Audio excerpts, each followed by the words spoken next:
पहले सब लोगों को अस्सलाम वालेकुम वरहमतुल्लाहि वबरकातुहू।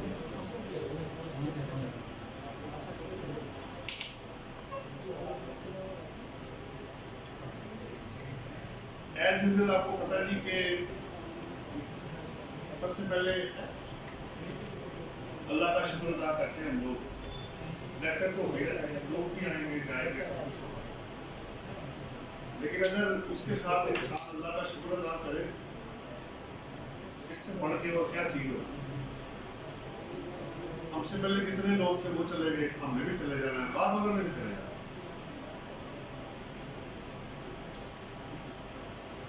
तो मिलके अभी इतनी की शेयरिंग हो रही है कि अब इंशाल्लाह मैंने जो ज्यादा लर्न किया ना कुछ शेयरिंग करने से, अब पाकिस्तान का अब शायद ही कोई शहर बचा होगा जहाँ पे नॉलेज शेयरिंग करने वाला बंदा ना बैठा, चाहे वो कराची है, इस्लामाबाद है, लाहौर है, फैसलाबाद है, मुल्तान है, गुजरावाला है, मैसूर है, सरगोदा है, बहावलपुर है, इस्लामाबाद, पिंडी, पेशावर, कोयटा, बलूचिस्तान, मतलब हर जगह की सिचुएशन डिफरेंट है। लॉ तो एक ही, मेरे तो पूरे पाकिस्तान में इसीलिए था। पर आज का टॉपिक भी बेसिकली हमने कहा कि एक सिंपलीफाइड तरीके से हम शुरू करें। तो सैलरी इनकम चूंकि आपको पता है जून के बाद फौरन ही आपको पता रिटर्न्स आ जानी है, तो टाइम 30 सितंबर तक का होगा, आपको पता लास्ट डेट होगी ऑन और बिफोर, आप किसी वक्त भी रिटर्न उसकी जून के बाद फाइल कर सकते हैं।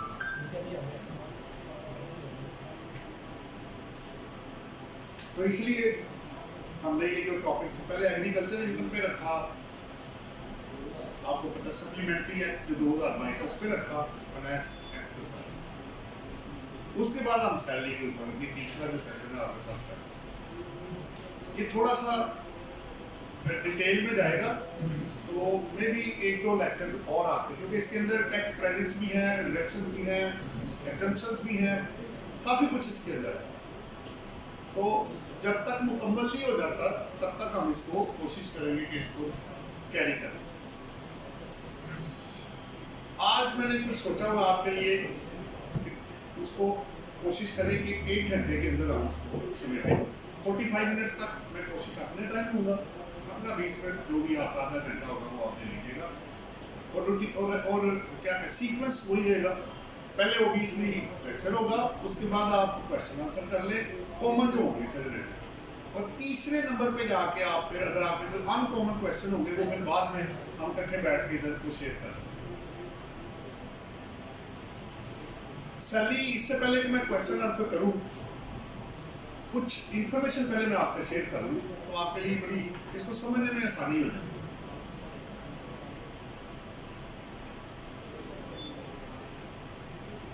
ये सैलरी इनकम हम पढ़ नहीं हुए, जरूरत क्या है, क्योंकि आपके मुल्क के अंदर जितने भी एम्प्लॉइज हैं उन सबको उन्होंने कवर करना है इसके अंदर।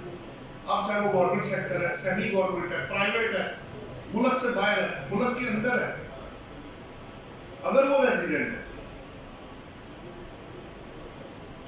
ठीक है, तो चाहते हैं कि आप इनसे भाई जो अगर आपका टैक्स बनता है, अगर आपकी taxable income, salary taxable income अगर आपकी 6 लाख रुपए से ज्यादा है, तो भाई जो स्लैब रेट के मुताबिक टैक्स बनता है वो मुझे जमा कराएं, एफडीआर, सिंपल ही हो।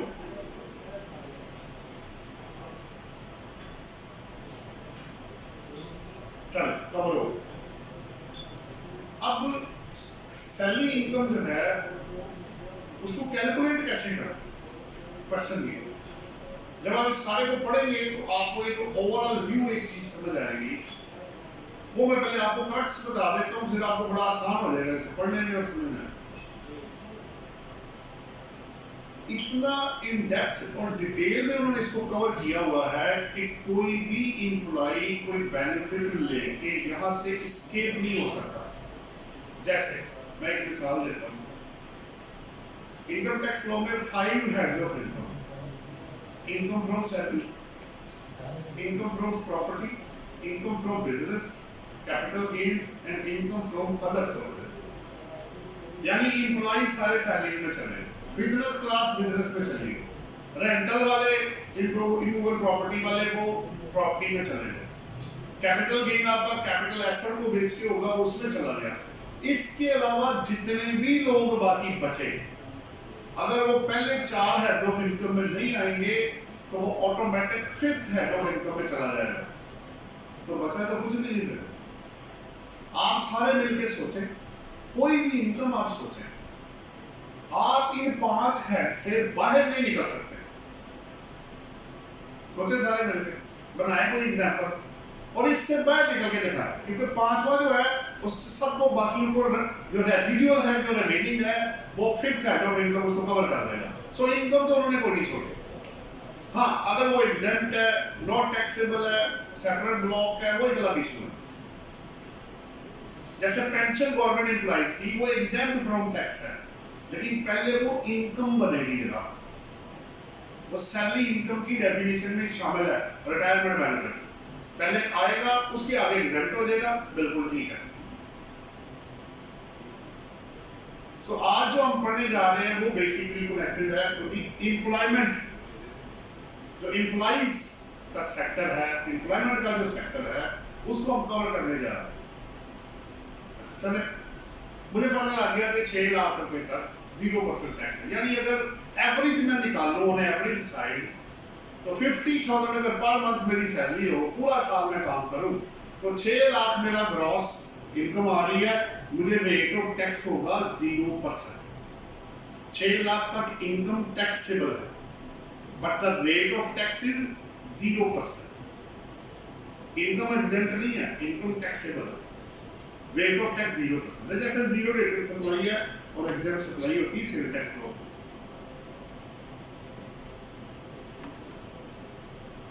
तो मुझे क्लाइंट से क्या क्या चाहिए होगा, इससे पहले कि मैं सारे इसके डिटेल्ड चीजें खोलूं, मुझे क्लाइंट से क्या चाहिए? मैं कहूँगा भाई तुम पहले अपना लेके आओ सैलरी सर्टिफिकेट। तुम्हें पूरे साल में 1 जुलाई 2021 से लेके 30 जून 2022 तक, ऑब्वियसली जून के बाद ही मैं मांगूंगा, पहले तो मांग नहीं सकता मैं। जून क्लोज होगा तो पूरा साल, पूरे साल की रिटर्न जानी है। जरूरी नहीं कि रिटर्न पूरे साल की हो, अगर आपने काम ही 6 माह किया तो 6 माह की बन जाएगी, अगर आपने 1 माह काम किया तो 1 माह की बन जाएगी, वो कोई मसला नहीं है।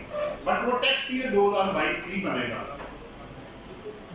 चलेगी, मुझे चाहिए सैलरी सर्टिफिकेट जिसमें लिखा होगा कि वो प्रेस्क्राइब फॉर्मेट है उसका, रूल्स के अंदर कि इतनी तनख्वाह फलाने एम्प्लॉयर ने इस बंदे को, जिसका नाम ये है, CNS ये है, उसको इतने पैसे दिए और इतना टैक्स काटा, और ये CPR नंबर है, ये जमा हुए, डेट स्टैम्प बाकी सारे पर्टिकुलर पकड़ा के आपको सर्टिफिकेट पकड़ा दिया जाए।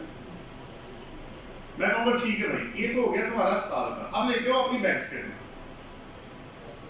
अगर तो तुम्हें कैश में मिला है तो ठीक है, कैश का बता दो, लेकिन चूंकि आपको पता कि इस वक्त अगर आप 25,000 से ऊपर जाते हैं पर मंथ अगर सैलरी है, तो पेमेंट थ्रू क्रॉस चेक होगा। दोनों भी हो सकते हैं, कैश प्लस क्रॉस चेक। अगर क्रॉस चेक है तो बैंक स्टेटमेंट लाओगे, बैंक स्टेटमेंट मंगवाई, उसको फिर मैं टैली करूंगा कि जो अमाउंट उसके अंदर आ रही है वहां आ रही है 15 लाख रुपए, बैंक अकाउंट में आपका 20 लाख आ गया। मैं कहूंगा भाई तुम्हें ज्यादा पैसे कैसे आ रहे हैं, एक चक्कर क्या भाई? वो जी मुझे एंड में ना एक बोनस मिला था, वो अंदर नहीं आ, उन्होंने इग्नोर कर दिया। परफॉर्मेंस बोनस था, उन्होंने कहा था अलग से आपको मिलेगा, और उसका लेटर भी मेरे पास अलग से अवेलेबल है। तो 15 लाख मेरी सैलरी थी और 5 लाख मेरा परफॉर्मेंस बोनस था, 20 लाख पूरा हो गया, ये ग्रॉस आया। तो 20 के केस अज्यूम कर लेते हैं 10% टैक्स कटा या 2 लाख रुपए टैक्स कटा, 18 लाख रुपए आपके अकाउंट में आ गया और ग्रॉस सैलरी आपकी 20 लाख। फिर इसके अलावा एक तीसरी चीज भी है, सैलरी स्लिप्स, वो भी आप ले उससे पर मंथली बेसिस पे जो होती है, उसमें ब्रेकअप दिया होगा, इसमें बेसिक कितना, अलाउंसेस कितने, टोटल कितना, डिडक्शन कितनी, नेट कितना, वो सारा आपको वहां से मिल जाएगा। डॉक्यूमेंट आपके पास आ गया और यही रूल्स में लिखा हुआ है। अगर मैं मिस्टेक नहीं कर रहा तो 21 से लेकर 25 तक या 2 वीक टूर है, उसमें उन्होंने सैलरी के लिए ये दो चीजें लाजमी मांगी हुई, एक सैलरी सर्टिफिकेट और बैंक स्टेटमेंट। ये prescribed record to be maintained by the salary person. चलो रिकॉर्ड भी आ गया नहीं, मैं मोटा मोटा आपको जरा ओवरव्यू देना चाह रहा हूँ कि मुझे डॉक्यूमेंट ये चाहिए हो। अच्छा ये भी आ गया, सो पेपर वर्क आपके पास आ गया। फिर आपने अगला क्वेश्चन ये करना है कि भाई तुम ये बताओ कि तुम रेजिडेंट हो कि नॉन रेजिडेंट। ये बहुत जरूरी पॉइंट। आपने रिटर्न जब फाइल करनी है तो वो आपसे पूछेगा आपने रेजिडेंट की रिटर्न फाइल करनी है या नॉन रेजिडेंट की। एट्रीब्यूट्स के अंदर जाके आप नॉन रेजिडेंट को क्लिक करेंगे, अदरवाइज वो रेजिडेंट ही समझा जाएगा। अगर आप नॉन रेजिडेंट है तो एट्रीब्यूट का टैब बना हुआ है, उसको क्लिक करें, वो आपसे पूछेगा कि ये नॉन रेजिडेंट है, आप कहेंगे यस। तो आपकी कर की हुई मुझे समझ नहीं आ रहा रेजिडेंट नॉन रेजिडेंट कहानी क्या है। रेजिडेंट पे सेक्शन 11 सब सेक्शन 5 और 6 ये कहता है रेजिडेंट नॉन रेजिडेंट की वर्ल्ड इनकम पे टैक्स लगेगा, Pakistan source income plus foreign source income. जबकि नॉन रेजिडेंट की सिर्फ वो इनकम जो वो पाकिस्तान में कमाएगा उस पे सिर्फ उसने टैक्स देना है। यानी जो लोग आपके रिलेटिव दोस्त बाहर काम कर रहे हैं, अगर वो उधर काम कर रहे हैं और उनकी पाकिस्तान सोर्स इनकम कोई नहीं है और वो नॉन रेजिडेंट है, तो जो भी पैसा उन्होंने बाहर कमाया है वो पाकिस्तान में टैक्सेबल नहीं होगा, whether tax paid over there और नॉट। वो जाने और उसका मुल्क करने क्यों, क्योंकि कॉन्स्टिट्यूशन के थ्रू सेक्शन 1 आपका जो इनकम टैक्स लॉ का ये कहता है कि ये law only to the territory of Pakistan के अंदर अप्लाई होगा, इससे बाहर आप कर ही नहीं सकते। आपकी बात को सुनेगा ही नहीं, वो कहते भाई ये तो पाकिस्तान का कानून है, मैं तो जापान में बैठा हुआ, तुम ये कहां से लेकर आए हो, जाओ वापस जाओ अपने मुल्क, वहां जाके अप्लाई करो इसे। हर कंट्री का इंडिपेंडेंट लॉ है, उन्होंने अपनी कंट्री को उसके मुताबिक चलाना है। चले ये भी आ गया। हाँ, एक नॉलेज पर्पस के लिए मैं पॉइंट आपसे जरूर शेयर करूंगा, जो पैसा बाहर से यहाँ आना है ना, उसको लाने का प्रूफ यहाँ होना लाजमी है। MoneyGram, money changer, banking channel, by hand अगर आप लेकर आएंगे तो उसकी रिपोर्टिंग आपने कस्टम वालों से स्टैंप लगवानी है कि मैं इतने डॉलर, जो कि 10,000 इंटरनेशनल लिमिट है, कभी कम हो जाता है कभी ज्यादा, तो वो पैसा लाने का प्रूफ पाकिस्तान में चाहिए होगा। If you will fail to justify, मैंने बाहर 2 करोड़ कमाया, हुंडी के थ्रू मैं पैसा यहाँ लेकर आ गया, या बाय हैंड लाया और शो नहीं किया, अब ऐसे पॉसिबिलिटी नहीं है। एयरपोर्ट्स पे अब ये लिमिटेशन लग गई है, जितने भी डॉलर हम लेकर जाएंगे और लेकर आएंगे उसकी रिपोर्टिंग स्टेट बैंक को उन्होंने करनी है। पहले वो किसी किसी को चेक करते थे, अब तमाम लोगों की चेकिंग होगी और वो उसको रिपोर्ट करना पड़ेगा स्टेट बैंक।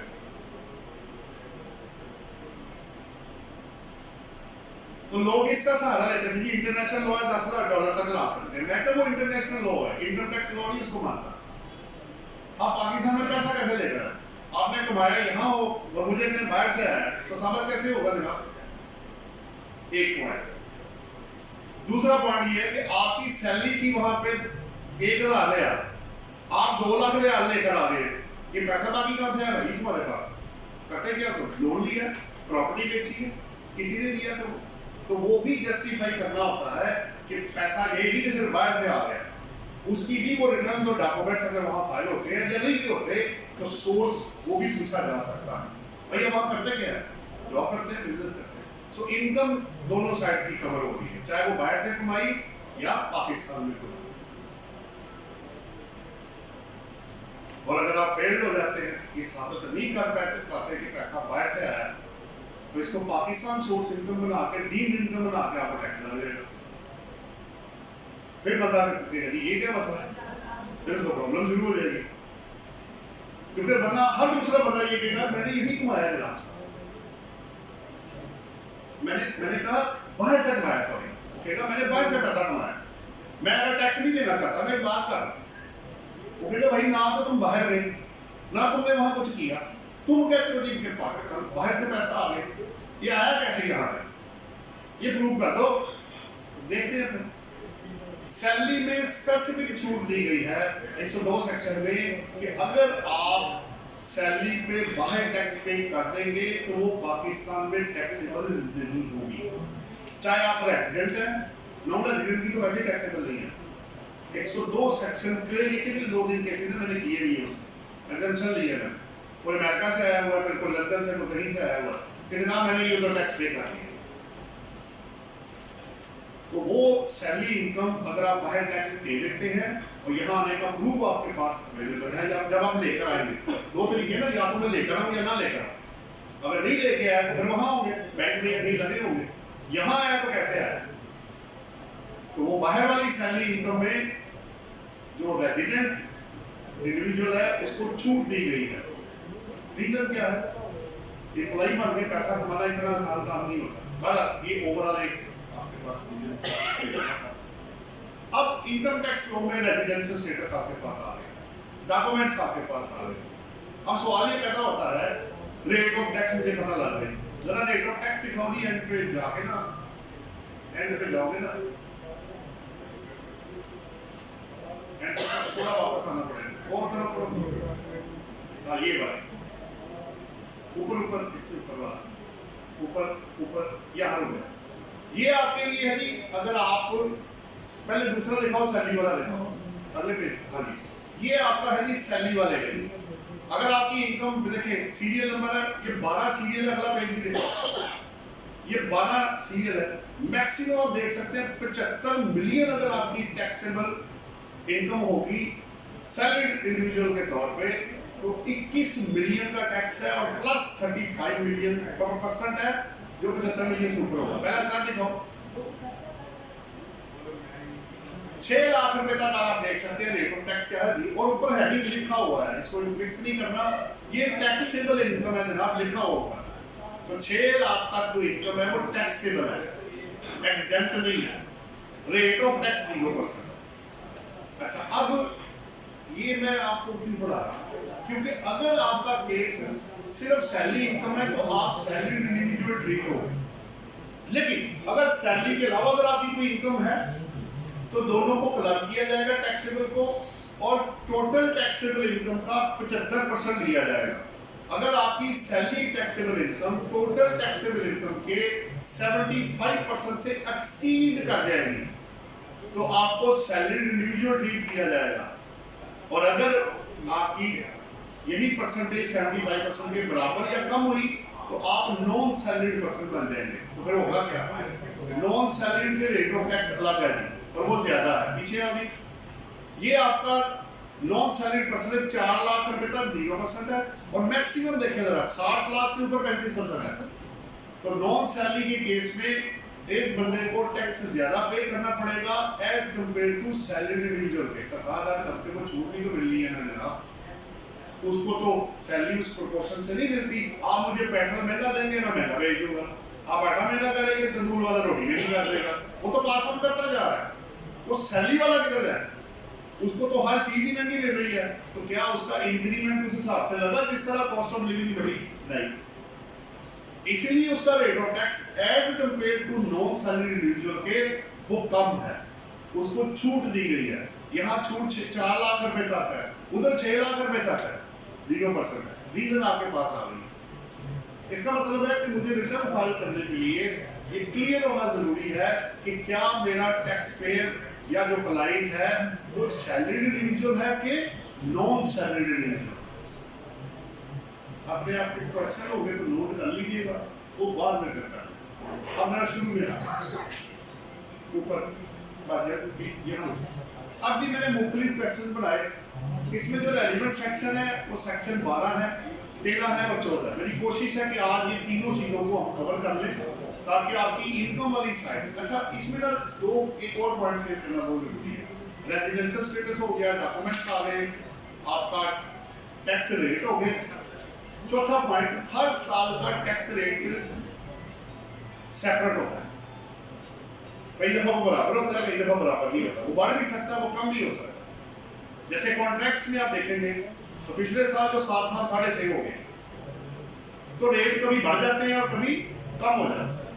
तो जिस साल का रिटर्न होगी उसी साल का रेट ऑफ टैक्स आपको इम्पोज करना पड़ेगा।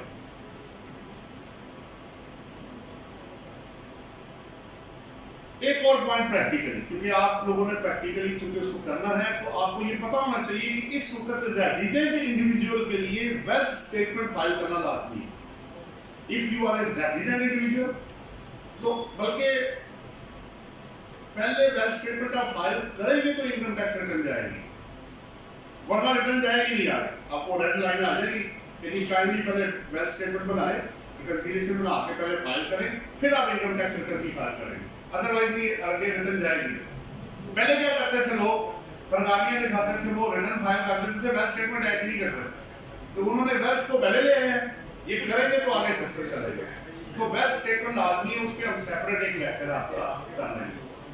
अच्छा जी, अब सवाल ये है, अगर एक बंदा तनख्वाह रिसीव करता है, जो भी है उसकी, एक जगह से, दो जगह से, तीन जगह से भी हो सकती है, इट डिपेंड्स। तो अब क्वेश्चन ये हो रहा है कि मैंने उसको रिटर्न में ऑफर कैसे करना है। अगर मैंने पूरा साल तनख्वाह रिसीव ही नहीं की तब क्या होगा, अगर मुझे एडवांस में पैसे आ गए तब क्या होगा।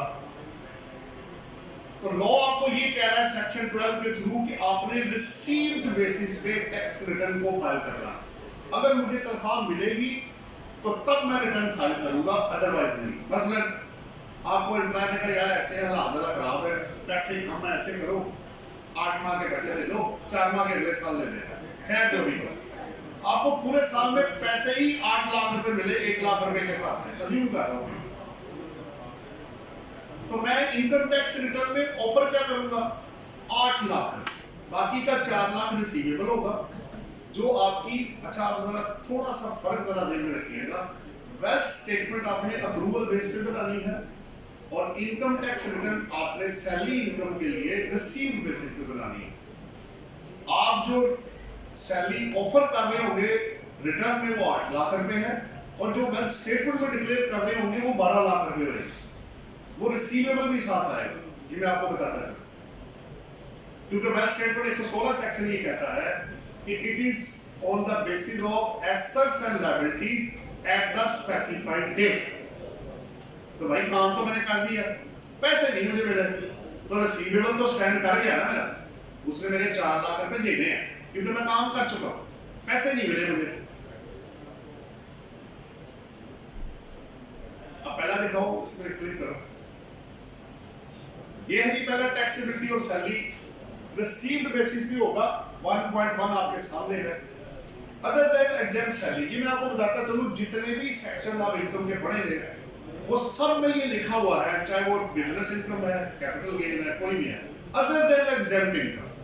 तो इसका मतलब है लॉ इटसेल्फ आपको एग्जम्पशन प्रोवाइड कर रहा है कि इसमें जो एग्जम्पशन, जैसे मेडिकल अलाउंस की बात हुई, तो मेडिकल जो अलाउंस है बिल्कुल वो बाद में हम बात करेंगे, वो आपके सेकंड शेड्यूल का क्लॉज 139 उसके मुताबिक वो एग्जेम्प्ट फ्रॉम टैक्स है अगर आप कंडीशन मेट करेंगे, वो बाद में देखेंगे।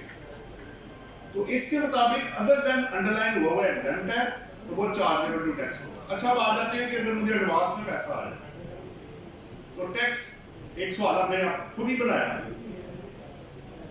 कि अगर आपका एम्प्लॉयर आपको अगले 5 साल की तनख्वाह इकट्ठी दे दे, क्यों दे दे, आपको बंद नहीं देगी, तो भाई भागना नहीं है, ये तनख्वाह पकड़ो, तुम्हारा 12 लाख बनता है एक साल का, मल्टीप्लाई बाय 5, 6 मिलियन है, इसमें से मैंने तुम्हारा टैक्स काटा है, ये बाकी पैसे तुम पकड़ो। तो मुझे फिर रिटर्न में ऑफर क्या करना, सिर्फ उस टैक्स ईयर की तनख्वाह, बाकी मेरी लायबिलिटी स्टैंड करेगी क्योंकि मैंने काम अभी करना है। वैसे भी आपको पता है कि इनकम वो होती है जो वापस ना करनी है, तो अभी तो काम आपने किया नहीं, साल के एंड में अगले 4 साल का आपने काम नहीं किया, तो वो आपकी लायबिलिटी स्टैंड करेगी। ये भी तो हो सकता है छोड़ के चले जाए, आपने भाई मैंने नहीं काम करना है, ये पैसे आपने वापस करना है। तो इनकम वो होती है जिसका बेनिफिट आप ऑब्वियसली ड्राइव कर चुके होते हैं और कुछ नहीं करना होता।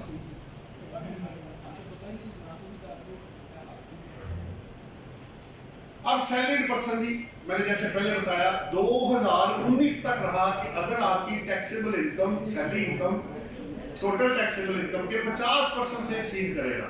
2020 में टैक्स ईयर में ये तीसरा साल है कि वो 75% हो गया है, कि अगर आपकी salary taxable income total taxable income के 75% से एक्सीड करना जरूरी है। मिसाल मैं बना देता हूँ, आपकी है ही तनख्वाह और कोई इनकम ही नहीं है, तो आप कौन है? Salary individual. अब मैं मिक्स कर देता हूँ, मेरी टैक्सेबल बिजनेस इनकम आई है 20 लाख रुपए, taxable under the income tax ordinance 2001, उसकी बात होगी। मेरी टैक्सेबल इनकम आई 20 लाख रुपए, मेरी सैलरी इनकम है 1 करोड़ रुपए, अज्यूम कर लो 1 करोड़ प्लस 20 लाख 12 मिलियन हो गया। 12 मिलियन का 75% ले लो, तो आपकी सैलरी इनकम 75% से ज्यादा है। आप कौन है? Salaried individual. इसके मुताबिक फिर आपको टैक्स रेट आगे 4।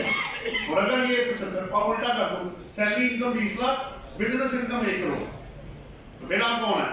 नॉन सैलरीड इंडिविजुअल, उसका रेट अलग है। पीछे और क्वेश्चन हमने 25 क्वेश्चन करने हैं, कोशिश में करूंगा। अच्छा एक रुक जाओ, एक एक्सेप्शन मैं आपसे शेयर करता था। वैसे सैलरी रिसीव्ड बेसिस पे टैक्सेबल है। 110 सेक्शन ये कहता है कि अगर आप टैक्स बचाने के लिए सैलरी को डेफर कर देते हैं और कमिश्नर जनरल रेवेन्यू ये प्रूफ कर देते हैं कि आपने जानबूझ के डेफर किया है ताकि आपका टैक्स बच सके, तो फिर वो रिसीट बेसिस को इग्नोर करके आपको रिसीव नहीं भी हुआ होगा तो उसको अक्रूवल बेसिस पे डाल के आपसे टैक्स मांग रहे हैं। ये एक्सेप्शन है रिसीव बेसिस। दूसरा क्वेश्चन है जी, मैंने वो भी कराया, what do you understand by the term salary individual and non salary individual under the income tax law? मुकम्मल हो गया। Why we differentiate between a salary individual and non? आप फर्क क्यों करते हैं? क्योंकि दोनों के रेट ही लग गए जनाब, दोनों के रेट ऑफ टैक्स मैंने अभी आपको दिखाए। जो नॉन सैलरीड का रेट ऑफ टैक्स है वही एसोसिएशन ऑफ पर्संस का भी रेट वही है। फिर 3 चीजें जरूरी है, मैंने इसको क्वेश्चन की शक्ल में बना दिया। चौथे नंबर पे सीरियल आपको नजर आ रही है, एम्प्लॉई, एम्प्लॉयर एंड एम्प्लॉयमेंट।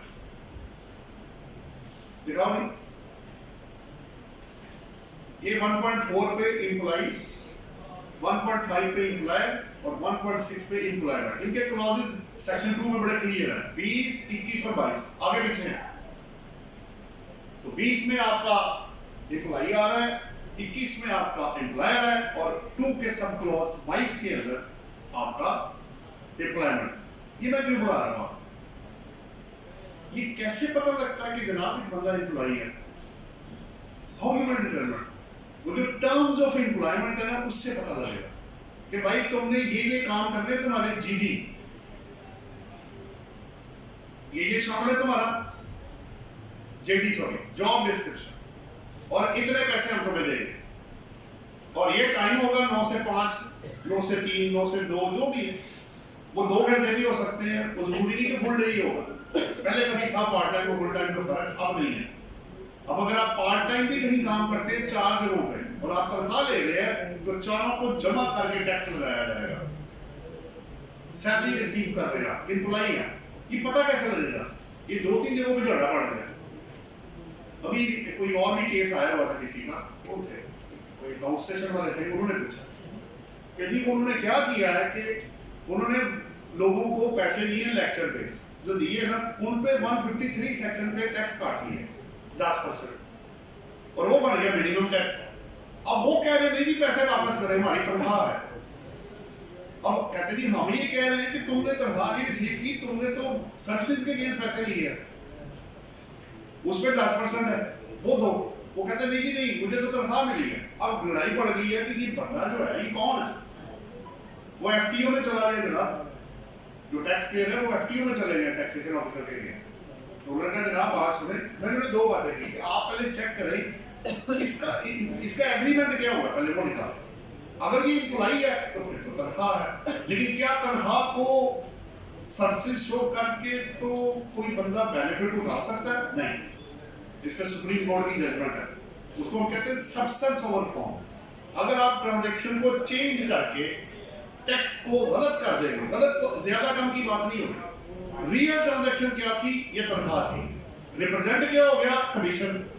या सर्विसेज, तो वो रियल ट्रांजैक्शन को बाहर निकाल के, चाहे टैक्स बढ़े या कम हो, वो एक अलग बात है। एक्चुअली क्या था ये जनाब तनख्वाह थी, इंप्लॉयमेंट का एग्रीमेंट है, ये गलती से 153 सेक्शन लग गया है या 233 सेक्शन लग गया है। सुप्रीम कोर्ट की जजमेंट के मुताबिक आपकी रियल ट्रांजैक्शन को बाहर निकाल के जो भी था, जो एक्चुअल था, उस बेसिस पे आपको रिपोर्टिंग गलत कर देने से लॉ चेंज नहीं हो जाएगा। जो लॉ है वो एज इट इज ही रहेगा, जो जैसे है, जो इंप्लॉई है वो इंप्लॉई ही रहेगा, प्रोवाइडेड कि आपके डॉक्यूमेंट्स और फैक्ट्स उसको प्रूव कर दें कि जनाब ये तनख्वाह थी, गलती से मैंने 149 लिखना था, सेक्शन 153 लिख दिया, बाकी आप चेक कर लें, जो चाहिए आपको मुझसे ले लें। तो रियल बेसिस पे टैक्स आएगा, इररिस्पेक्टिव के टैक्स पहले से कम हो जाए या ज्यादा हो जाए। एम्प्लॉयमेंट थी आपकी डायरेक्टरशिप, आप पब्लिक होल्डिंग ऑफिस, आपके प्रेसिडेंट ऑफ पाकिस्तान, आपके प्राइम मिनिस्टर, एमएनए, एमपीएस, बलदियाती काउंसलर, ये सब किसकी डेफिनेशन में शामिल है? एम्प्लॉयमेंट की डेफिनेशन में। तनख्वाह मिलती है जनाब इनको, बेनिफिट प्लस सैलरी। ये बड़ा क्रूशियल पॉइंट है कि जिस बंदे की आप रिटर्न फाइल कर रहे हैं, क्या वो तनख्वाह ही रिसीव कर रहा है या कुछ और है? जैसे प्रोफेशनल लोग मुख्तलिफ जगहों पे विजिटिंग बेस पे भी पढ़ाते हैं, मैं खुद भी पढ़ाता, तो वो जो पैसे आपको वहां से रिसीव होंगे, क्या वो तनख्वाह है? नहीं, बिल्कुल नहीं, वो तो सब्सिडी इनकम है। आपने जाना है तो आपको पैसे मिलेंगे, वरना नहीं मिलेंगे। और 10% टैक्स काट के वो आपको देते हैं, जो मिनिमम टैक्स है आपका। अच्छा, सैलरी पे एक आखिरी 1.7 का पॉइंट, सैलरी का जरा ज़हन में रखिएगा कि सैलरी दो जगहों पे डिफाइंड है। इसमें काफी जजमेंट्स भी, बहस हुई थी, वहां भी ये सेटल डाउन हो गया। एक सैलरी है सेक्शन 12 के अंदर और एक सैलरी है 6 शेड्यूल के अंदर। एक ही लॉ में, एक वक्त में, एक ही टर्म के दो मतलब। जब आप 6 शेड्यूल में जाएंगे तो आप प्रोविडेंट फंड पर्पस के लिए या उनके 6 शेड्यूल पर्पस के लिए सैलरी का मतलब होगा basic salary plus DMs allowance. लेकिन जब आप इनकम टैक्स लॉ में सेक्शन 12 में आएंगे तो वहां सैलरी का मतलब होगा बेसिक सैलरी प्लस ऑल जो अलाउंसेस आपको बेनिफिट दिए जाएंगे उनको जमा किया जाएगा। जैसे आसान कर देता हूँ, जब मैंने भी पढ़ा था बड़ा अजीब सा लगा था, ये क्या हो रहा है, दो क्यों आ रहे हैं? कैपिटल है ना जी, कैपिटल का मतलब सरमाया भी होता है, कैपिटल का मतलब दारुल हुकूमत भी होता है, और कैपिटल का मतलब कैपिटल लेटर भी होता है। अब आप किस कैपिटल की बात कर रहे हैं और कहाँ कर रहे हैं? आपको पता होगा जितने भी लॉज है, चाहे वो इनकम टैक्स है, सेल टैक्स है, कस्टम्स है, सेक्शन 2 शुरू में डेफिनेशन बताता है कि इस लॉ में इसका मतलब ये लिया जाएगा। When the capital will be defined in accounting, तो इसका मतलब दारुल हुकूमत लिया जाएगा, वो सरमाया है। जब वो इंग्लिश में आएगा तो कैपिटल लेटर होगा, और जब वो इस्लामाबाद की बात होगी तो वो कैपिटल टेरिटरी, आईसीटी है ना, इस्लामाबाद कैपिटल टेरिटरी, इसलिए उसको कहते हैं। तो जो लफ्ज जहां पे यूज किया जाएगा उसका मतलब उस जगह के लिए, एक ही सवाल में ना ये दोनों भी आए हुए हैं। उसने क्या किया कि वो टेस्ट करना चाह रहा है कि जब ये टैक्स निकालेगा तो किस किस को जमा करेगा, और जब ये 6 शेड्यूल के लिए सैलरी पे बेनिफिट निकालेगा तो किस अमाउंट का निकालेगा। तो एक ही वक्त में, एक ही क्वेश्चन में, एक ही टर्म के दो मतलब निकला। वो टेस्ट करना चाह रहा है कि इसको पता है पीछे। नेक्स्ट क्वेश्चन है जी, ये डेफिनेशन होगी, term income, describe the term income from salary. हाँ, ये भी दिखा दो, इसी में ही है ये जी। आपका जो 1.3 है ना, ये आपको नजर आ रहा है। सैलरी मींस कि आपको चाहे रेवेन्यू नेचर मिले या कैपिटल, मसलन आपके एम्प्लॉयर के पास पैसे नहीं, किसी ऐसे ही करो यार, तुम्हारी 5 लाख तनख्वाह बनती है, अभी मेरे पास पैसे नहीं है, ये गाड़ी खड़ी है पुरानी मेहरान की, 5 लाख की है, वैल्यू लगवा लो, ये तुम ले जाओ। अब आप ये नहीं कहेंगे कि मुझे तनख्वाह नहीं मिले, चाहे आपको रेवेन्यू नेचर में मिले या कैपिटल नेचर में मिले, आपको फर्नीचर मिल जाए, एलसीडी मिल जाए, एलईडी मिल जाए, मोटरसाइकिल मिल जाए उस सैलरी के बदले में, तो वो इक्वल टू दी, यही समझा जाएगा कि आपको तनख्वाह मिल गई है, यानी इन काइंड में भी अगर तनख्वाह आ जाती है, इन काइंड में कैश और बैंक के अलावा भी, तो यही समझा जाएगा कि पैसा आपको रिसीव हो गया। फिर आप ये नहीं कहेंगे मुझे तो गाड़ी मिली, मैंने टैक्स नहीं देना। टैक्स आपको देना पड़ेगा अगर भरता होगा। नेक्स्ट अगला क्वेश्चन देखिए जी, क्वेश्चन वाइज इसने किया हुआ basis of taxability of arrear salary received in the current year. ये देखो असल में बात ये हो रही है, देखिए अमूमन लोग कहते हैं जी सच बोलेंगे तो पता नहीं क्या हो जाएगा, हम तो भाई सच बोल के कितने बेनिफिट लेकर आए। कौन है बंदा जो डरता है? आप जितना फैक्चुअल और एक्चुअल के करीब जाएंगे उतनी आपको आसानी पैदा होगी। मैंने कहा जनाब बिना टैक्स बनता था 1 लाख रुपए, मैंने दे दिया आपको। अब मसला क्या है? लड़ाई किस बात की? क्या मैंने टैक्स नहीं दिया? क्या मेरा इतना ही बनता था? क्या मैंने पूरा दिया आपको? तो फिर मेरे साथ क्यों बहस कर रहे हैं? या तो कहिए आपका बनता था, आपने दिया नहीं। क्यों नहीं दिया आपने? मैंने दिया भाई, दे दिया आपको पूरा। अब जबरदस्ती तो नहीं आप टैक्स बढ़ा सकते। बाकी एफिलिएट बॉडीज होती है वो अपनी जगह पे। अगर मुझे अब ये वो बेनिफिट है जो लॉ आपको सेक्शन के अंदर लिखा हुआ है कि आपको रिलीफ प्रोवाइड कर रहा है। कैसे? एक एग्जांपल है कि एक मिस्टर आमिर है, उसको 21 में 8 माह की तनख्वाह मिली है, 8 लाख रुपए, 1 लाख रुपए मैंने सिंपल रखा है। 22 में उसको 12 प्लस 4 16, उसको 16 लाख रुपए रिसीव हो गया। अब 2 ऑप्शन है आपके पास। ऑप्शन 1 क्या है? 8 लाख को 2021 का रेट लगाए और 16 लाख को 2022 का रेट लगाए। ये लॉ आपको फैसिलिटेट कर रहा है और खुद कह रहा है लॉ इटसेल्फ कि जिस तरफ टैक्स कम होगा ना वो आप दे देना। अमूमन लोग कहते हैं वो बढ़ा देते हैं। लॉ के अंदर ये लिखा हुआ है कि आपको अगर 8 लाख अगले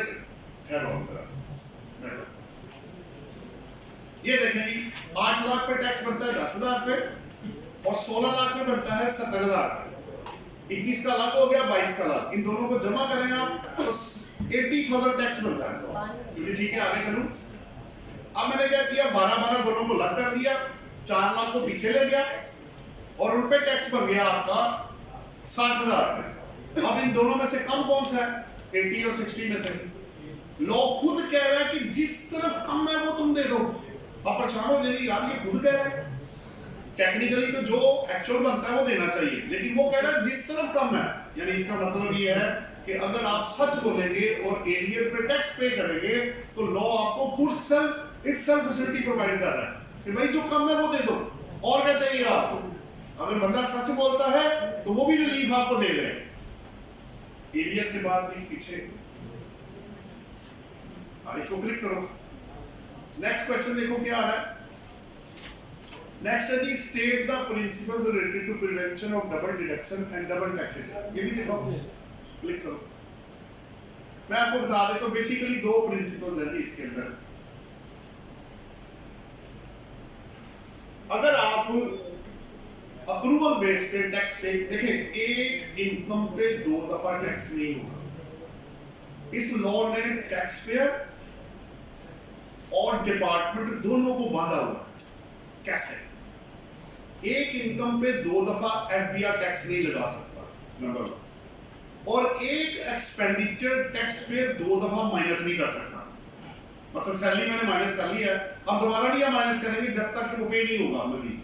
मैंने फर्ज करें रेवेन्यू मैंने सेल की, मैंने 2 करोड़ की सेल की, मैंने अप्रूवल डाली, मैंने कहा जी पार्टी टू सेल मैंने डाल दिया। जब मैं रिकवर करूंगा तो उस वक्त मुझे टैक्स नहीं चार्ज होगा, क्योंकि मैंने अप्रूवल बेसिस पे, जैसे जून की मूवमेंट आपको पता है, जून में एक इनवॉइस आपने रेज की 2 करोड़ रुपए की, 1 करोड़ रुपए की कर ले, जितनी मर्जी कर ले, मैंने अप्रूवल डाल दी, रिटर्न्स में डाल के टैक्स मैंने पे कर दिया। अगले साल मुझे रिकवरी होगी पार्टी से, अब दोबारा नहीं मैं टैक्स पे करूंगा क्योंकि मैं ऑलरेडी उस पर टैक्स पे कर चुका हूं। एक इनकम पे 2 दफा टैक्स चार्ज नहीं होगा। पहला 73 सेक्शन है जी, अगर आपको रेलेवेंस चाहिए साथ लिखा हुआ, लॉ के बगैर कोई चीज नहीं है। अच्छा, नेक्स्ट क्या है? दूसरा क्वेश्चन। अब मैंने बिजली के बिल, अमूमन पता आपको तनख्वाहें बिजली की जून की जुलाई में पे होती है। अच्छे एम्प्लॉयर हो तो पहले भी कर देते हैं, कुछ बाद में करते हैं। अब जून में मैंने एक बिजली का बिल डाल दिया, अप्रूवल डाल दिया, खर्चा मैंने मांग लिया। जब मैं इसकी पेमेंट करूंगा तो तब मुझे वो एक्सपेंस लो नहीं होगा, क्योंकि मैं ऑलरेडी वो माइनस कर चुका हूं। तो आप देख सकते हैं कि उन्होंने एफबीआर को भी बांधा हुआ है और टैक्स पेयर को भी बांधा हुआ है कि दोनों अपनी लिमिटेशन के साथ चलेंगे। पीछे आ जाओ आप, ये रूल था कि डबल डेरिवेशन और उसका ये मिनिमम। अच्छा, अब ये खुद ही सवाल बनाया है कि एक मिनिमम कितनी तनख्वाह हो सकती है और मैक्सिमम की तो कोई लिमिट नहीं। मिनिमम की क्या, जो आप रिसीव करेंगे वही आप टैक्स में ऑफर करेंगे। नेक्स्ट है 11 क्वेश्चन है। 11 question, what is included in term property in लिeu। पहले एक जो है ना, आपने इससे पहले एक नीचे आओ जरा, वैसे पेज एक मिनट।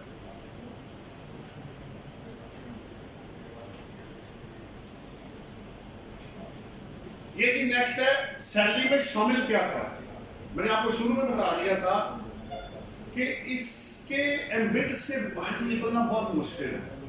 अच्छा, जैसे 5 हेड ऑफ इनकम है ना, यही स्मार्टनेस उन्होंने सेक्शन 12 के अंदर दिखाई है। अब अगर आप 2.1 से लेकर 2.5 तक देखते हैं, पहला क्या जी, various normal payments, work condition supplement, allowances, reimbursement, property leave in addition, और इसके अलावा एनी अदर अगर आपको बेनिफिट मिला तो वो ऑटोमेटिक आपके इसके अंदर, यानी गर्ज ये कि एम्प्लॉय जो भी बेनिफिट मिलेगा other than for the discharge of official performance, वो उसकी इनकम में शामिल हो जाएगा अनलेस लो आपको एग्जेम्पशन ना ग्रांट करे।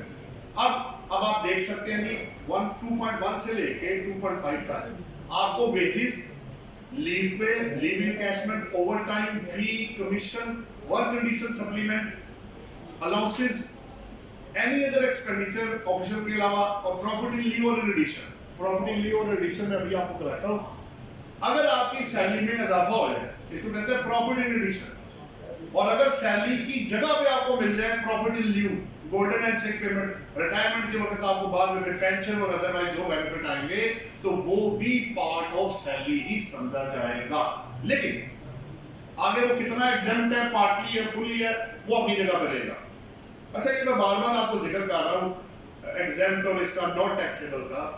आपकी जो रिटर्न है ना, वो आपसे 3 चीजें लाजमी मांगेगी, टोटल, आगे एग्जेम्प्ट या नॉट टैक्सेबल या सेपरेट लॉ, और एंड में वो ले जाएगा टैक्सेबल।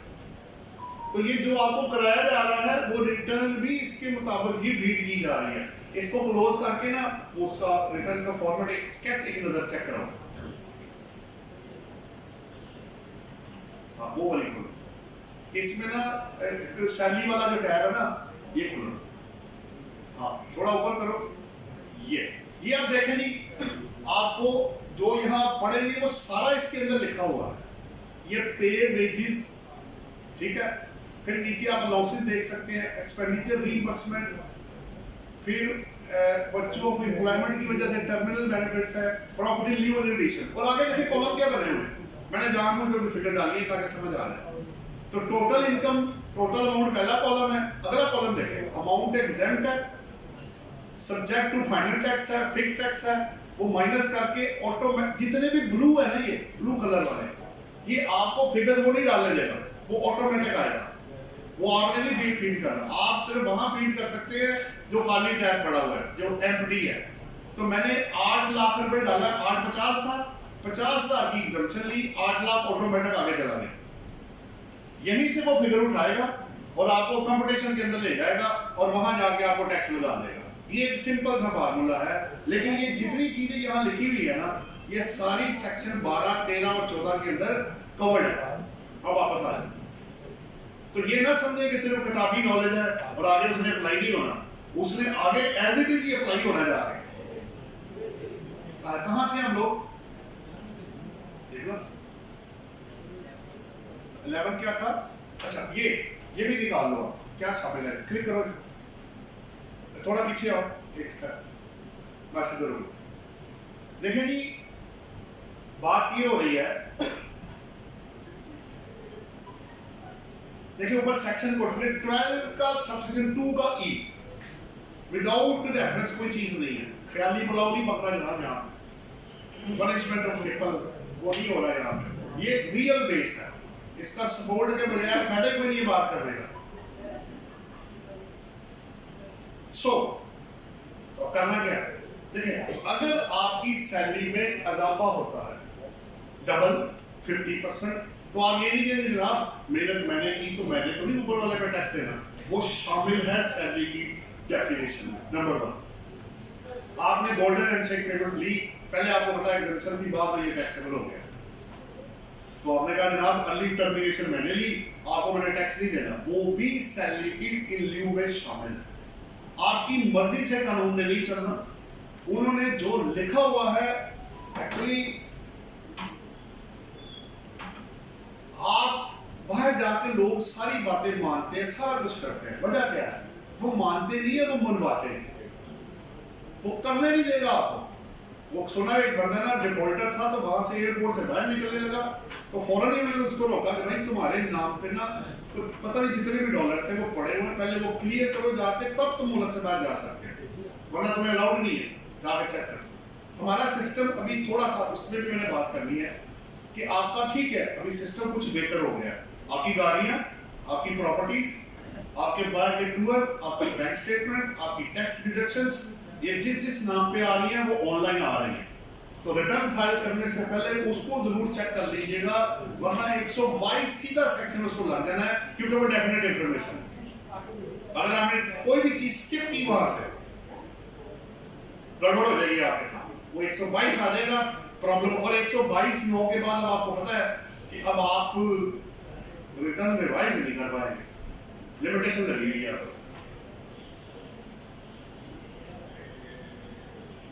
अब इन ल्यू आपको मिले या इन एडिशन मिले, वो दोनों ही part and parcel of salary है। अब आगे पीछे भी ऊपर क्लिक करो, ल्यू और एडिशन हो गया, अगले पेज पे आओ। अच्छा, गोल्डन हैंडशेक में एक एग्जांपल उन्होंने बनाई, वो दिखा दो जी। एक उन्होंने आपको सहूलत दे दी, आप एक काम करें, उसने कहा देखें एकदम से इतनी अमाउंट आएगी तो मेरी सैलरी में ऐड होगी, तो स्लैब रेट एकदम जंप कर जाएगा, जितनी इनकम ज्यादा होगी उतना टैक्स ज्यादा होगा, जितनी इनकम कम होगी उतना टैक्स कम होगा, प्रोग्रेसिव रेट इसको कहते हैं। उसने कहा चलो ठीक है, अगर आप टैक्स देना चाहते हैं मैं फिर आपको एक चॉइस दे देंगे, ये भी लॉ के अंदर लिखा हुआ है कि आप गोल्डन हैंडशेक पेमेंट को करंट ईयर की इनकम में ऐड करें और टैक्स कैलकुलेट कर लें। दूसरा ऑप्शन क्या है कि करंट ईयर को लॉक कर दें और गोल्डन हैंडशेक पेमेंट को लास्ट 3 ईयर का एवरेज रेट लगा दें, जिस तरफ तुम्हारा टोटल टैक्स कम होगा, ये लॉ में लिखा हुआ है। आप परेशान होंगे कि यार कम वो तो ज्यादा होता है, जिस तरफ कम होगा वो आप दे दें, आप पे छोड़ दिया उन्होंने। इसका मतलब ये है कि जो बंदा सच बोलेगा, सही पर्टिकुलर देगा, उसको रिलीफ मिलेगा, बिल्कुल मिलता है।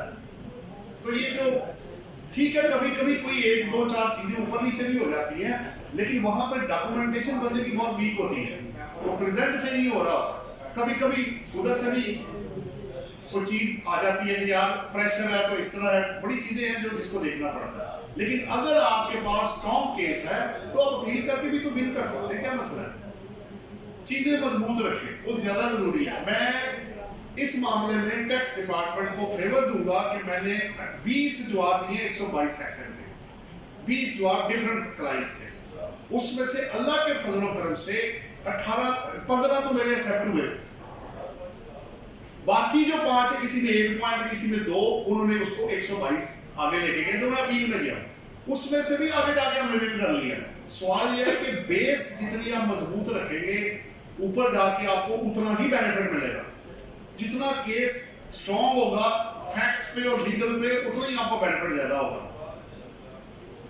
तो वो जो खौफ है ना, जैसे एंटी मनी लॉन्ड्रिंग आया था, फलाना आया था, वो भाई आप गलत करेंगे तो तब खौफ है, मसला क्या है? नहीं कहते वो कुछ भी, प्रोवाइडेड कि आपके पास चीज ठीक हो। जब मैं उसको रिप्रेजेंट कर रहा हूं जो टैक्सेस पे कर रहा है, तो मुझे किस बात का खौफ है? हाँ, या तो मैं वो उस बंदे की रिप्रेजेंटेशन करूं जिसने दी गई कुछ नहीं ना, वो देना चाहता है, तो मैं वहां जाके क्या करूं? देखो भाई क्या दिया आपने, क्या इनकम बनती, क्या लेकर आए, दिया भी है कुछ के नहीं, ये चीजें भी ठीक है कि नहीं कि फेक लेकर आ गए। सो इल्यू में एग्जांपल ऑफ सॉल्यूशन दिखाओ जी। पहला क्या किया हमने, 6 लाख में 9 लाख रुपए ऐड किया, गोल्डन हैंडशेक 15 लाख आ गया जी करंट ईयर की टैक्सेबल इनकम। टैक्स बताओ आगे कितना है? 60,000 बनता है जी 15 लाख के ऊपर टैक्स। ऑप्शन 2 क्या है, 6 लाख 0%, और लास्ट 3 ईयर का एवरेज रेट गिवन है 12.08%, वो बनता है 1,08,720। अब दोनों में से बड़ा सिंपल है, कम कौन सा है, 60,000, तो मैं 60,000 पे करके, और ये आपको चैलेंज भी नहीं करेंगे कि ये तो तुम कम क्यों दे रहे हो भाई, तुम्हारा तो 1,08,000 बनता है, वो पे करो। आपको जो लोअर साइड, ये जरूरी नहीं कि हर दफा पहले केस में कम होगा, जिस तरफ कम है जनाब एरियर की तरह इसमें भी ये लिखा हुआ है, लॉ के अंदर लिखा हुआ है, और फिर ये भी नहीं कि अप्रूवल लेनी है, मैंने जाके अप्रूवल नहीं मैंने लेनी, ऑप्शन एक्सरसाइज करनी है कि जनाब अगर कंटीन्यू में ऐड करना है कुछ ऑप्शन नहीं लेनी, ऐड करें आगे जाए, कोई मसला नहीं है। आप पीछे आ जाओ, कितने हो गए आपके, ये आपका गोल्डन हैंडशेक वाला हो। What is meant by tax on tax, ये क्लिक करो, ये एग्जांपल दिखाओ, थोड़ा पीछे करो। या 2 पॉइंट्स बड़े इंपॉर्टेंट आ रहे हैं जी। पहला, इससे पहले मैं आपका 4.2 करूंगा, 4.1 पे 4.2 का 1 बाद में आता है, 2 वाला मैं पहले कर देता हूं। एक बंदे ने कहा जी मेरे पास आया, ये प्रैक्टिकली हुआ 2-3 दफा, उसने कहा जी मेरी जो तनख्वाह है ना वो है 1 करोड़ रुपए एक साल, और मेरे खर्चे हैं 1.5 करोड़ रुपए, तो मैं टैक्स क्यों दूं, मेरी तो जरूरतें पूरी नहीं हो रही, मैं बड़ा गरीब आदमी, मेरे खर्चे बहुत ज्यादा है, 1 करोड़ रुपए मेरी सैलरी इनकम है साल की, और 1.5 करोड़ रुपए मेरा खर्चा है, वालिद साहब से उधार लेके मैं गुजारा कर रहा हूं, तो मैं टैक्स किस बात का जमा कराऊं। मैंने कहा जनाब आप बिल्कुल ठीक कह रहे हैं, हो सकता है आपके डबल खर्चे हो, सवाल ये नहीं है कि आपके खर्चे कितने हैं, सवाल ये है कि law wide section 12 sub section 4 के कोई भी एक्सपेंस सैलरी इनकम के केस लॉ नहीं करता, तो आपको करोड़ में से अगर कोई एग्जेम्प्ट है तो माइनस होगा, बाकी में आपको टैक्स लग जाएगा। अब चाहे खर्चे आपके 6 गुना हो जाए इससे ज्यादा, या लॉस आ जाए, उसका डिपार्टमेंट के साथ कोई लेना देना नहीं होगा। सो ये जरा ज़हन में रखिएगा कि सैलरी के अगेंस्ट आप by virtue of this 12 subsection 4 कोई भी एक्सपेंडिचर ऑफिशियल के अलावा आप माइनस नहीं कर सकते। अच्छा, इवन एक बंदा अपनी गाड़ी लेके आता है, उसको पेट्रोल का कुछ नहीं मिलता, यार वो ही माइनस कर दो, वो भी नहीं माइनस होता। घर के खर्चे तो बहुत दूर की बात है, यूटिलिटी, बच्चों की फीस, सारा वो बात की बात है। आप जो डायरेक्टली एक्सपेंडिचर कर रहे हैं वो भी अलोएबल नहीं है, यानी मुझे ग्रॉस इनकम लेस जो एग्जेम्प्ट है उसको माइनस करना है, और बैलेंस के मुझे ऊपर टैक्स देना है। सिंपल हो गया, ये खर्चा नहीं मिलेगा, ये बिजनेस इनकम नहीं है कि आप खर्चे माइनस कर लेंगे। तो ये 12 सबसेक्शन 4 बड़ा इंपॉर्टेंट है कि एक्सपेंडिचर माइनस नहीं हो सकते, नंबर 1। फिर पीछे टैक्स फ्री सैलरी क्या है वो मैं आपको, बड़ा इंटरेस्टिंग पॉइंट है इसके अंदर। 2 तरह के कॉन्ट्रैक्ट होते हैं। अभी पाकिस्तान में क्या हो रहा है, 2 केस बनाने लगा। पहले केस में क्या होता है, अज्यूम कर लेते हैं आपकी तनख्वाह 1 लाख रुपए पर मंथ है ग्रॉस, यही टैक्सेबल है, यही ग्रॉस है, कोई एग्जम्पशन नहीं है। 6 लाख तक 0% है, 6 लाख से ऊपर 12 लाख रुपए तक 5% है, तो 6 लाख का 5% लेके 30,000 टैक्स बनता है। मैंने 1 लाख में से 2,500 पर मंथ आपका टैक्स काटना है, और 97,500 का क्रॉस चेक मैं आपको करवा दूंगा, और सीपीआर आपका जमा करा के आपको दिया, लाख रुपए पूरा हो गया। ये प्रैक्टिस है जो हो रही है। अब दूसरी प्रैक्टिस क्या है, आप ये कहते हैं कि जनाब मुझे 1 लाख रुपया पूरा चाहिए, जो टैक्स बनेगा वो एम्प्लॉयर खुद जमा कराएगा।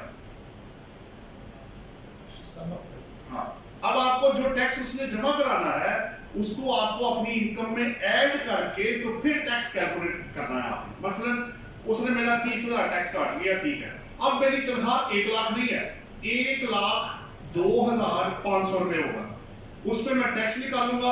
हो सकता है वो टैक्स आपकी लायबिलिटी के बराबर आ जाए, ज्यादा हो जाए या कम हो जाए, लेकिन बेस्ट स्ट्रक्चर यही होता है कि जो टैक्स बनता है वो एम्प्लॉयर 149 सेक्शन में काट के आपका जमा करा दे। कुछ नहीं, मैंने यही कहा, अगर टैक्स आपका एम्प्लॉयर जमा कराएगा, अब आपकी सैलरी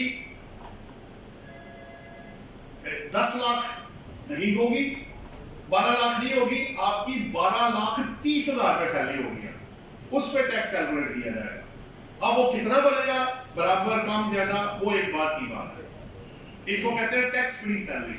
अगर एम्प्लॉयर आपके बिहाफ पे टैक्स जमा कराएगा तो वो भी, ये ना पुराने लोग है ना 67C क्लॉज का मुझे याद पड़ रहा है, उसमें ये एग्जेम्प्ट होता था। तो लोग क्या करते थे कि टैक्स की अमाउंट एम्प्लॉयर को शिफ्ट कर देते थे।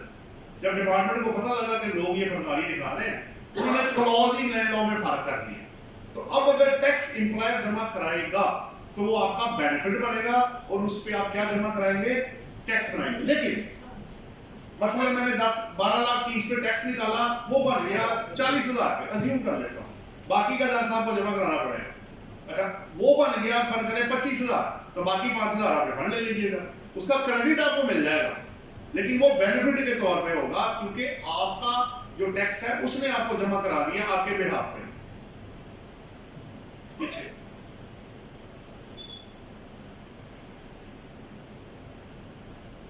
अलोमेंट डिडक्शन हो गया, ये भी आगे क्या परक्विजिट्स। हाँ जी, ये ऊपर क्लिक करो सीरियल पे ऊपर इसको क्लिक करो। ये है जी आपके 13 सेक्शन। मैं इसको शॉर्ट कर देता हूँ ताकि आपको जल्दी समझ आ। ये जितनी भी एक लिस्ट है ना, ये मैंने सेक्शन 13 में से बनाई है, 5.1 से लेके 5.8 तक। ये सारा कुछ क्या है, परक्विजिट्स होते हैं कि इन एडिशन टू सैलरी जो बेनिफिट आपको दिए जाते हैं ना, गाड़ी का, घर का, एजुकेशन का, मेडिकल का, अदरवाइज का, वो सारे इसके अंदर शामिल है। इसमें ना मैंने इसके 2 पार्ट बनाए हुए हैं, एक पार्ट 1 है, एक पार्ट 2। जो आपका पहला, छठा और 7वां, ये है फार्मूले के साथ। पहला, छठा और 7वां है फार्मूले के साथ और बाकी सारे फार्मूले के बगैर। अच्छा, अब ये है क्या, एक लाइन में जवाब क्या। जैसे मैं ले लेता हूं आपका 1.2, वो ये कहता है कि आपका जो सैलरी ऑफ हाउसकीपर, ड्राइवर और अदर डोमेस्टिक असिस्टेंट, अगर आपका एम्प्लॉयर आपको कोई डोमेस्टिक सर्वेंट प्रोवाइड कर देता है और तनख्वाह वो पे करता है,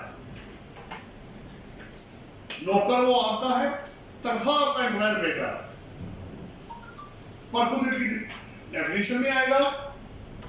ये मुझे पानी भी दे दीजिए। मसलन मैंने कहा जी कितने मुलाजम है आपके, आपने कहा जी 3। मैंने कहा तनख्वाह बताओ भाई साल की, आपने कहा जी सबको जमा करके ना 4-1 लाख रुपए बन जाता है।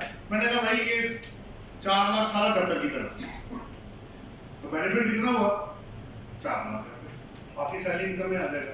उसने कहा नहीं, आधा मैं पे करता हूँ, आधा तुम पे करो, तो कितना आया, 2 लाख रुपए आपकी सैलरी इनकम में हो जाएगा। जितना भी बेनिफिट आएगा एम्प्लॉयर की तरफ से, एम्प्लॉई को वो परक्विजिट की डेफिनेशन में शामिल होगा। अब हाउसकीपर हो गया, फिर market value of utilities, electricity, telephone, gas, water, आपका जितना वो पे करेगा आपकी इनकम में आ गया।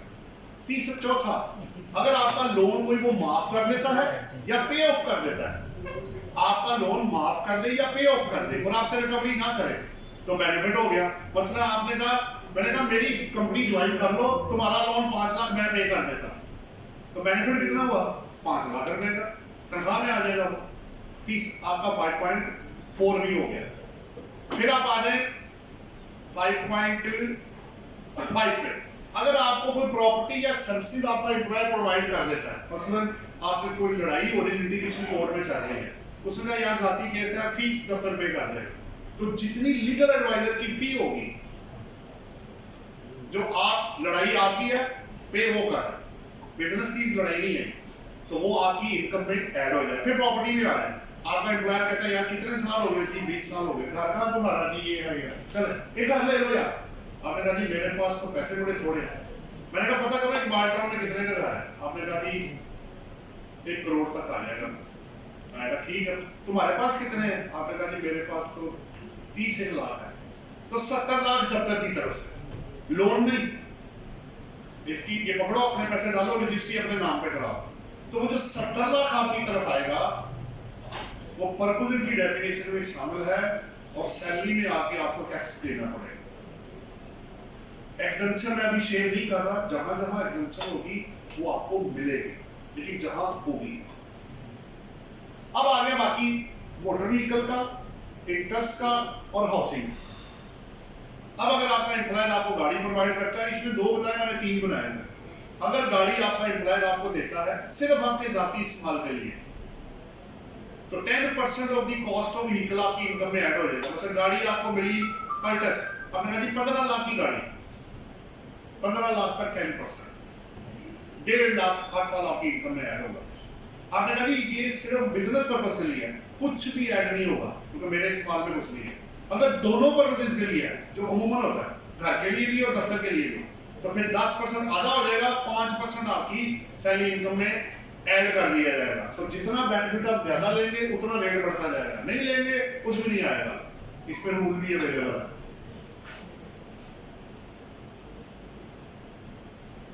मैं अभी इधर ही स्टॉप करता हूं आज के लिए मेरे एंड पे, क्योंकि वो टाइम ज्यादा हो जाएगा। जितना मैं मटेरियल आपकी तरफ ज्यादा फेंकूंगा उतनी एब्जॉर्प्शन पावर खत्म होना शुरू हो जाएगी। सो आप उतना ही रखें जितना मेंटेन्ड बंदा कर सकता है, उसको आप करें। ये मटेरियल सारा आपके पास आ जाएगा, आप इसको अच्छे तरीके से करें।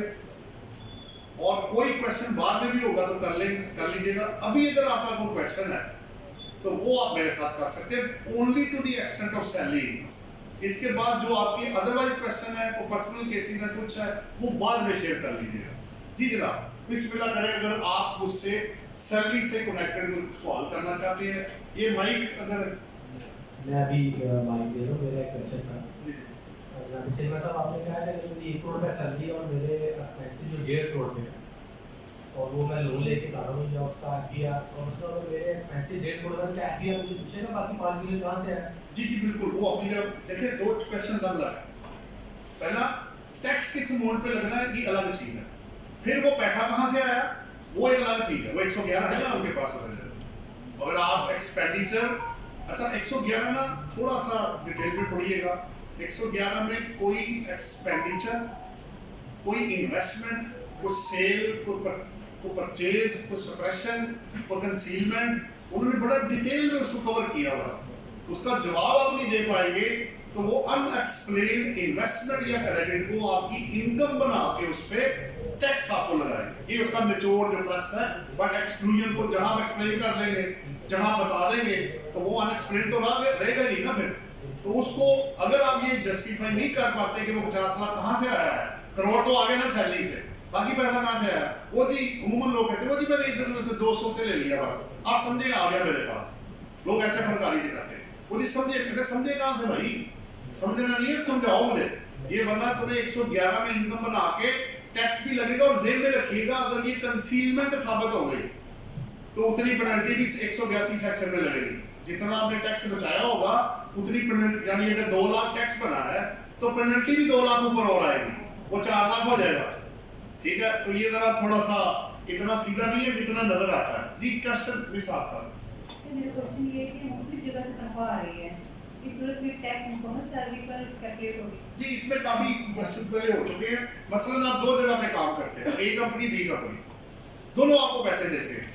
आपने ए बी और आगे टोटल दोनों को जमा करें तो ग्रॉस सैलरी आपकी जाके जो एग्जम्पशन है वो आपको मिलेगी, वो अपनी जगह पे। अभी मैं एग्जम्पशन पे नहीं जा रहा, लेकिन आपको दोनों को जमा करके तो फिर आपको जो टैक्स है प्रोवाइडेड के जितने इसमें एग्जम्पशन होगी वो माइनस कर दी जाएंगी और ग्रॉस के ऊपर फिर जो भी एग्जम्पशन के बाद आएगा टैक्सेबल। एक्चुअली 3 चीजें ध्यान में रखें, income, total income and taxable income. ये तीनों की डेफिनेशन इनकम टैक्स लॉ में गिवन है। इनकम सेक्शन 2 का क्लॉज है, आई अल्फाबेटिकली जाएंगे वो आपको दिखाएगा। एनटीआर की इनकम, एफटीआर की income, loss of income, deemed income, ये चारों की चारों। एक बंदे ने ये भी सवाल किया, आप कहते हैं कि लोन डीम्ड इनकम बन जाता है, तो कहां लिखा हुआ है कि ये इनकम बना के टैक्स लगेगा? इनकम की डेफिनेशन में डीम्ड इनकम भी शामिल है। और डीम्ड इनकम बनाएगा कौन? 111। तो आप ये नहीं कह सकते कि जनाब चूंकि ये लोन है तो अब आप मुझे टैक्स ना लगाएं, लोन तो लायबिलिटी होता है। तो वो डीम्ड इनकम की डेफिनेशन इनकम की डेफिनेशन में शामिल है। फिर जब आप टोटल इनकम करेंगे तो टोटल इनकम के अंदर आपकी ग्रॉस इनकम प्लस आपकी एग्जेम्प्ट इनकम दोनों को जमा किया जाएगा।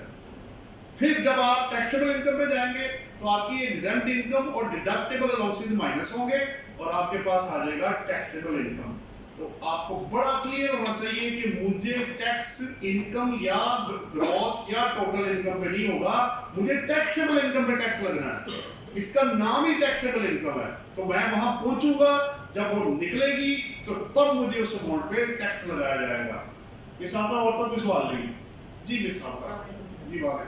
ये परचेज में आपने एक प्रॉपर्टी का भी जिक्र किया और व्हीकल का भी किया। व्हीकल के बारे में कहा कि 10% जो है cost of the vehicle will become the part of your income and that will be taxable.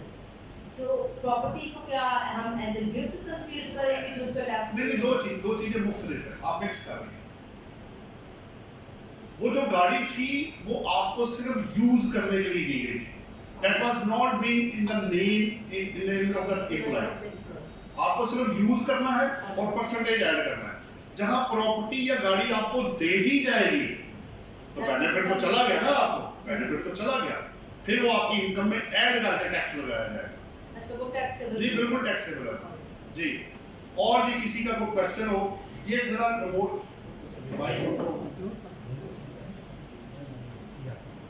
Mic साथ को दे दें।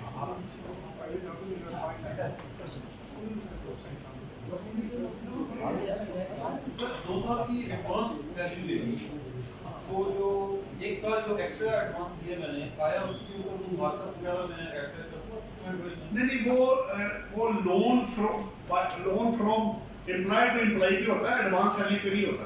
वो आप क्या करेंगे, मसलन आपने रिसीव की 24 लाख, रिज्यूम कर लेते 2 साल की स्लैब 24 वाला, वो तो काट के आपको दे देंगे। आपने रिटर्न में 12 लाख डालना है और बाकी का जो एक्सेस है वो आप कैरी फॉरवर्ड करेंगे और अगले साल में जब 12 लाख आएगा तो उसके अगेंस्ट वो एडजस्ट होगा।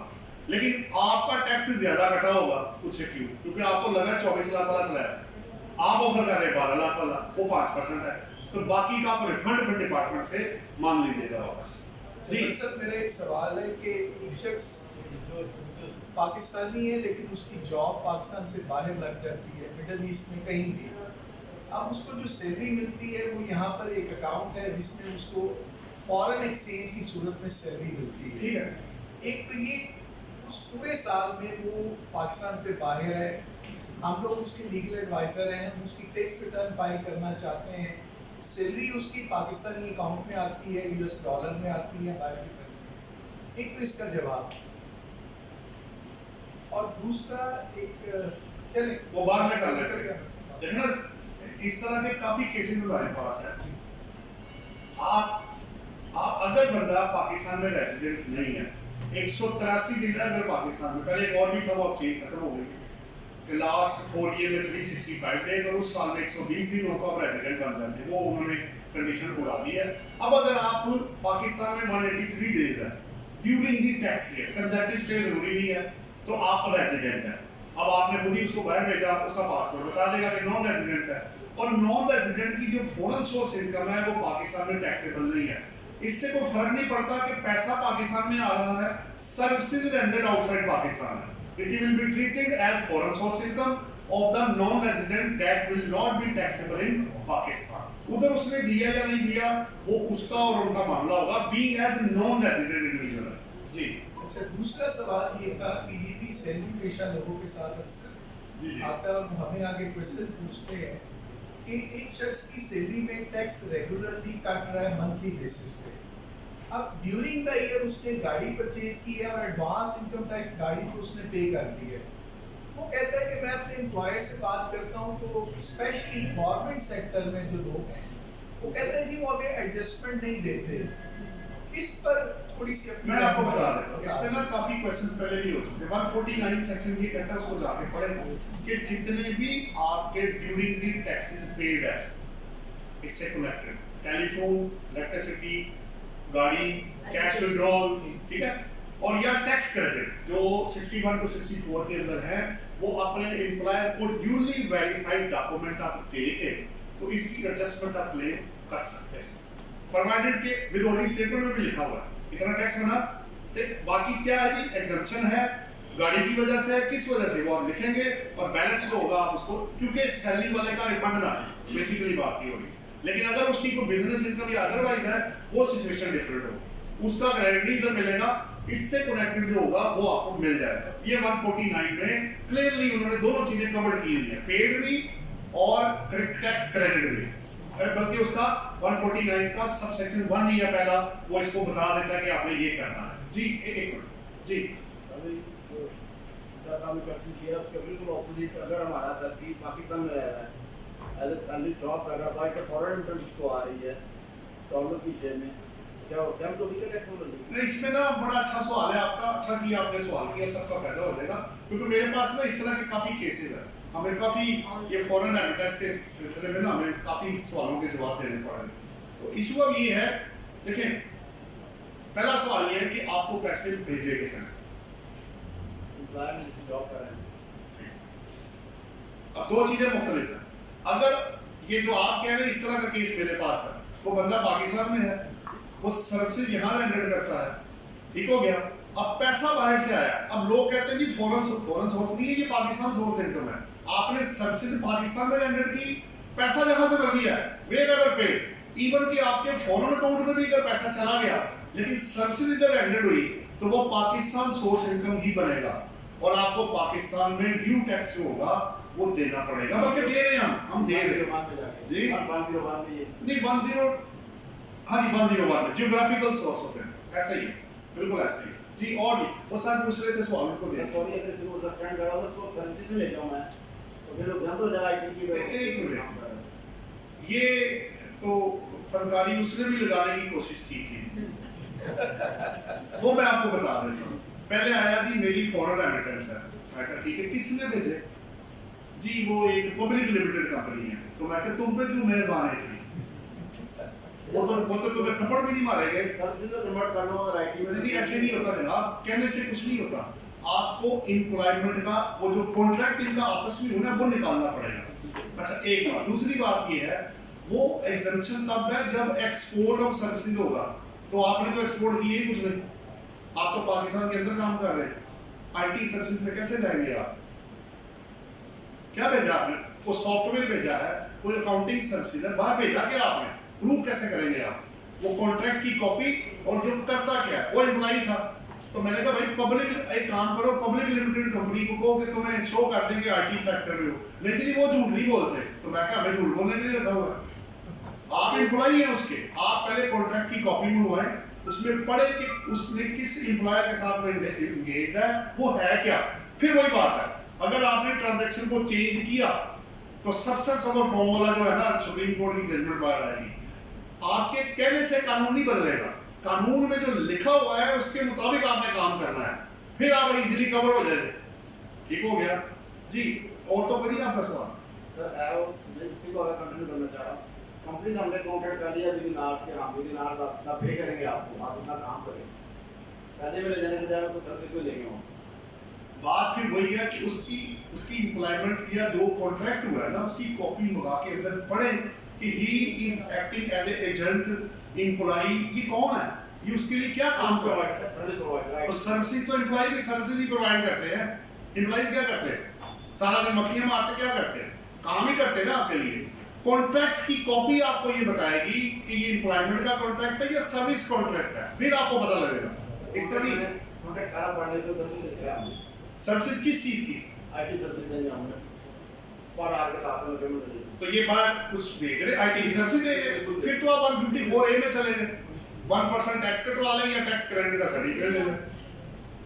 एम्प्टी होगा जी एग्जेंट नहीं है, वो खत्म हो गया, 133 क्लॉज अब खत्म होके 154A में चला गया, या आप 1% पे करेंगे या टैक्स क्रेडिट का सर्टिफिकेट लेंगे, लिया हमने बोर्ड पे जाके अगर हम जी, वो सारी आपको कंडीशन मेट करनी पड़ेगी, फिर आपको मिलेगा टैक्स क्रेडिट का सर्टिफिकेट, अदरवाइज 1% कटेगा और वो फाइनल डिस्चार्ज हो जाएगा। हो गया पूरा आपका। Thank you. ये सर को दे, वो काफी देर से जी सर ये शुरू में आपने बताया था 5 टाइप ऑफ इनकम, जी जी इसमें पहला बीइंग ए गवर्नमेंट राइट, अगर वो इनकम फ्रॉम प्रॉपर्टी का भी काम है उसकी जो है सैलरी अलग अलग टैक्स जो है। एक्चुअली जब आप रिटर्न में जाएंगे ना तो पांचों हेड्स में जितने नॉर्मल टैक्स रिजीम में इनकम है सबको जमा करके टैक्स लगेगा।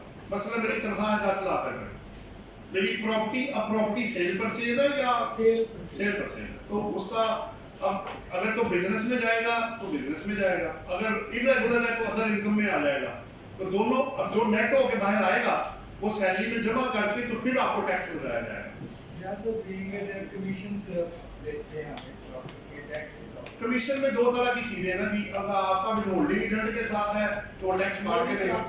सिंपल अगर रखेंगे तो कमीशन में से खर्चे माइनस करें, जो ऑफिस के यूटिलिटी बंदे रखे हैं, एंटरटेनमेंट सारा माइनस करें, टैक्सेशन माइनस करके जो आएगा, बाकी तनख्वाह 10 लाख है, इधर से 3 लाख आया, 13 लाख के ऊपर आपको टैक्स लग जाएगा। ठीक हो गया ना, ये सिंपल एक जो जनरल पब्लिक के लिए जो आप काम करेंगे।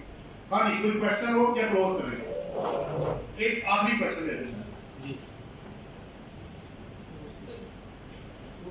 गोल्डन शेक का जो दोबारा बता दीजिएगा कि वो 3 एवरी डेट कैसे देना? वो लास्ट 3 सालों में जो रिटर्न फाइल की है ना, मसलन आपने पे किया हर साल में 1-1 लाख रुपया टैक्स, 1 लाख को ऊपर रखो, जिस इनकम पे दिया उसको नीचे रखो, मल्टीप्लाई बाय 100 करो तो रेट आपके पास आ जाएगा एवरेज 12.05, इसलिए आया था रेट उसके अंदर। लास्ट 3 ईयर की टैक्स और प्लस उसकी जो इनकम है नॉर्मल टैक्स रिजीम में, फाइनल डिस्चार्ज और सेपरेट ओपन निकाल के जो टैक्स दिया और जिस इनकम पे दिया उसका एवरेज रेट निकालना है। ठीक हो गया? एग्जांपल है इसके अंदर, वो जाके देख लीजिएगा। आप लोगों का बहुत बहुत शुक्रिया। हाँ जी, आप कंटिन्यू आगे देखिए जी। इसमें मैंने आपको ये अपडेट करना था कि